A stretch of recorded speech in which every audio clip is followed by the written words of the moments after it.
I have to video y'all that you're on FaceTime. He knows how to stand on two legs. Yeah. I don't know if you can see me or not, but it doesn't really matter. All right, Kate, shush. Alright. Where's Tiki going? Michael Scott, Michael G. Scott, Michael J. Fox, the incredible Mr. Fox. Michael Scott goes by many names. He is best known as the regional manager of Dunder Mifflin Scranton. IMDb describes The Office as a mockumentary on a group of typical office workers where the workday consists of ego clashes, inappropriate behavior, and tedium. I'm an expert on Michael Scott because I'm a diehard Office fan. I've watched every single episode many times, and we even do the Office trivia, my husband and I with our friends. Michael Scott is what made The Office funny. He's lovable. It's just become a cult classic because of his acting. The show makes us super uncomfortable. It's awkward. We laugh. We cringe. And he also taught us that you can force yourself into anybody's life, even if they resist. So a few things about Michael Scott. He has always dreamed of having a wife and kids. He wants to be the world's best boss, and he wants to have a career in the entertainment business. When we first meet him, he's in his late 30s, early 40s, but he's not given up on his dream of having kids and a wife. So I would say he's a hopeless romantic. We first find out about this on the episode Take Your Daughter to Work Day. He's on this TV show for kids called Bundle Bundle, and he tells everyone that when he grows up, he wants to be a dad so that he can have kids, and they'll be his friend no matter what. They can't tell him no.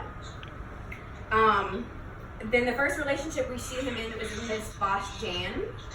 It's pretty toxic. They are on again, off again, and they break up, they're together. They have to declare that they're in a relationship with their boss, which is super awkward. And eventually they break up because he tells everyone at the office, like his coworkers, that he's unhappy with her. When they're together, he's not happy. And in the episode Goodbye Toby, we see that Jan's pregnant, and Michael gets excited because he wants kids. And we find out it's not his baby, it is from a sperm bank because she did not want Michael's baby.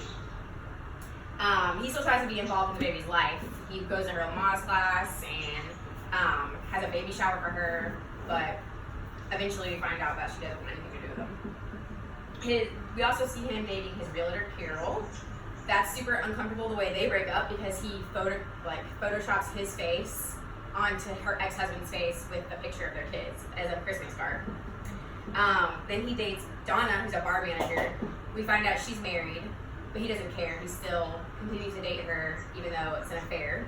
He's the mistress. And then on the episode The Chump, Andy forces Michael to go meet Donna's husband at a baseball game. He's the baseball coach. And the most important relationship, Holly Flax. She is the HR rep. She replaces Toby when he moves to Costa Rica. They fall in love and they date, and she's a huge dork just like Michael, so that's why they get along. And she has to go back to Nashua because of their relationship. David Wallace sends her back so that they can't be together.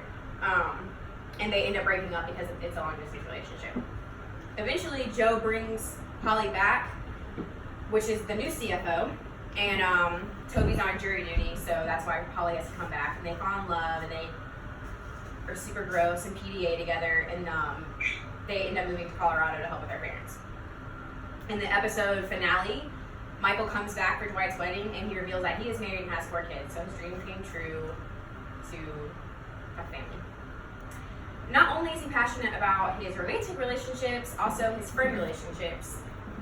He wants to be the world's best boss to all of his employees, and on the episode Happy Hour, he tells a bar manager, "The way I manage people is that I touch their hearts and souls with humor, with love, and maybe a dash of razzle dazzle."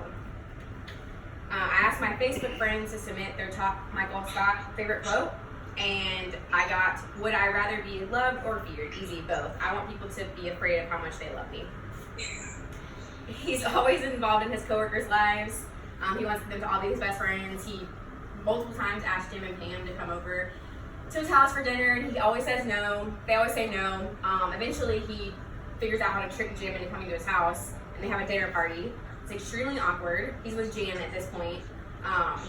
She plays music from her ex-assistant, which is like her lover, and the song is about them being together.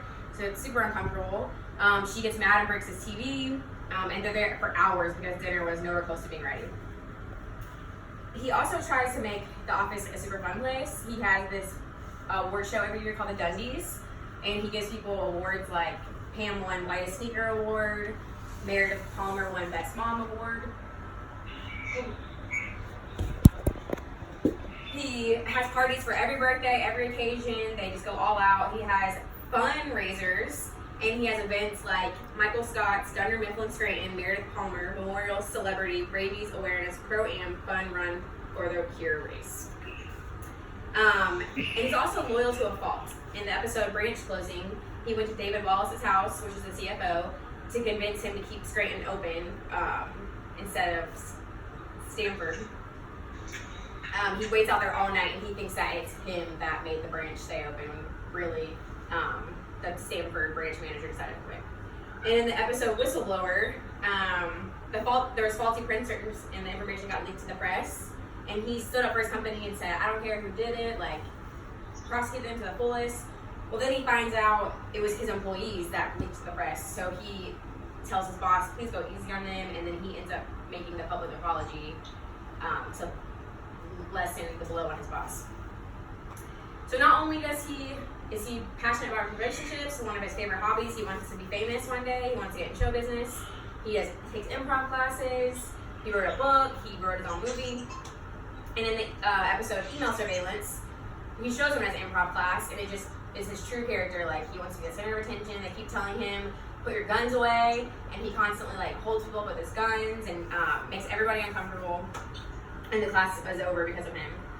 The movie that he made is called Threat Level Midnight, stars him as Michael Starn, and it's in the 7th season, but he brings back all the other employees from the past to be in the show, and it just makes us love him even more because he just laughs at himself, and it's so cheesy, and he understands it's stupid, but everyone bonds over it. And his book was called Somehow I Managed. He constantly brings it up, how he's a book writer, and like he did all this stuff, he brags about it all the time. And then at the end of this, when he leaves, we find out he never even finished the book, and he gives it to Daryl to finish. So Michael Scott is quirky, fun-loving. He's just the soul of the office. I don't think the show would have a large following without him and become the cult classic that it is. We see into his love life. We see how close he gets to his employees. We can laugh at him, and it just makes the show even better. Well, that's all I have for tonight. That's what she said.